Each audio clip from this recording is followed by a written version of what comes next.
برصغیر کی دھرتی پہ انگریزوں کا قبضہ ایک حقیقت بن چکا تھا۔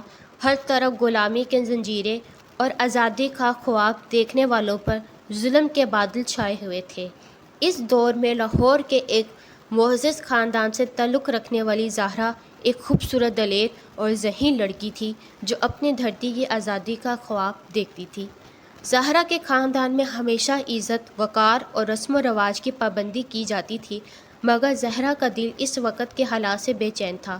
دوسری طرف حماد ایک بہادر نوجوان تھا جس کا خاندان بھی ملک کی خدمت میں پیش تھا اور اس کے دل میں غلامی کے خلاف آگ جل رہی تھی۔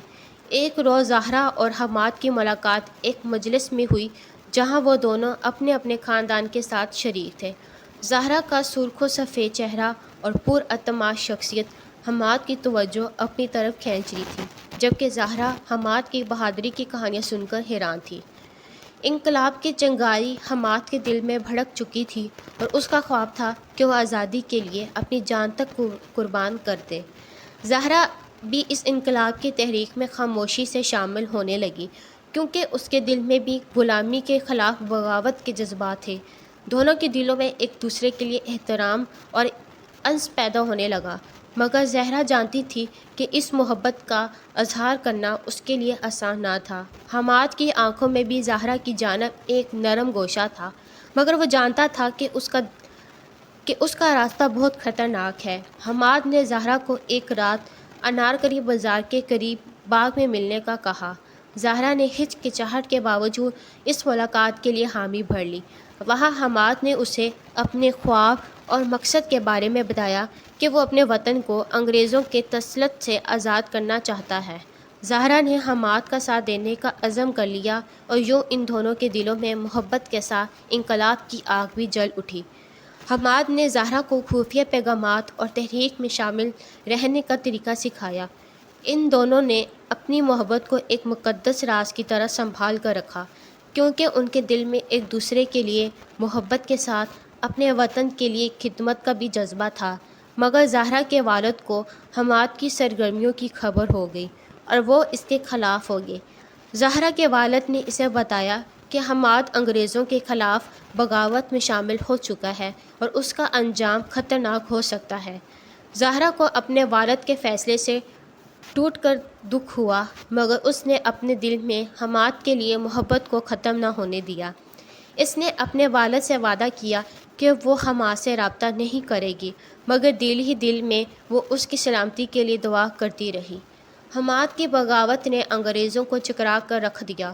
وہ جگہ جگہ جلسے، احتجاج اور انقلابی تقریریں کر رہا تھا۔ ایک روز انگریز فوجیوں نے حماد کو گرفتار کرنے کے لیے جال بچھایا۔ زہرا کو جب اس بات کا علم ہوا تو اس نے اپنے والد سے درخواست کی کہ وہ حماد کو بچانے میں اس کی مدد کرے۔ زہرا کے والد نے اپنی بیٹی کی خدمت اور حماد کی قربانیوں کو دیکھتے ہوئے اس کی رہائی کے لیے اپنے اثر و رسوخ کا استعمال کیا اور حماد کو بچانے میں کامیاب ہو گئے۔ رہائی کے بعد حماد نے زہرا سے ملاقات کی اور اس کے سامنے اپنے جذبات کا اظہار کیا۔ اس نے کہا، زہرا، میرا خواب صرف آزادی ہے، مگر تمہارے بغیر یہ خواب ادھورا ہے۔ زہرا نے ہلکی سی مسکراہٹ کے ساتھ، حماد، تم جہاں بھی جاؤ گے میں تمہارے ساتھ ہوں گی، چاہے میرے خاندان کی مرضی ہو یا نہ ہو۔ حماد کی بغاوت تیز سے تیز تر ہوتی گئی اور اس کے گرد دشمنوں کا دائرہ تنگ ہو گیا۔ ایک دن جب حماد نے انگریزوں کے خلاف ایک بڑا احتجاج منظم کیا تو دشمنوں نے اسے گرفتار کر لیا اور موت کی سزا سنا دی۔ زہرا کو جب اس بات کا علم ہوا تو وہ ٹوٹ کر بکھر گئی۔ اس نے اپنے والدین سے منت کی کہ وہ حماد کو بچانے میں مدد کریں، مگر انگریز سرکار نے اپنے فیصلے میں کوئی نرمی نہیں برتی۔